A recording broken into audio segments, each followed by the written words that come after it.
ఈ సంబంధించి ఈ గంజా అనేది డిస్ట్రిబ్యూషన్ ఉంది అనేది అందరికి తెలుసు. దాన్ని కొన్ని సిస్టమాటిక్ గా కంట్రోల్ చేయాలన్న ఒక ప్రయత్నంలో ఫస్ట్ స్టెప్ గా మనం ఒక 20.5 kgs వరకు గంజా సీజ్ చేయడం జరిగింది.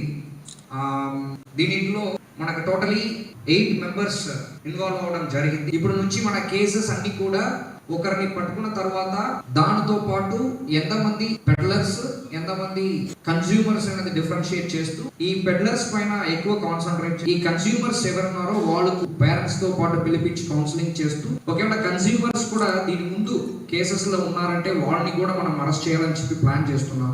దీంట్లో ఫస్ట్ స్టెప్ గా మనం ఈ పర్టికులర్ కేసు మనకి చీబ్రోల్లో మనం రిజిస్టర్ చేయడం జరిగింది. మనకి ఫస్ట్ అక్యూజ్డ్ A1 కట్టా శ్రీను అని చెప్పేసి సంబంధించి ఈ గంజా అనేది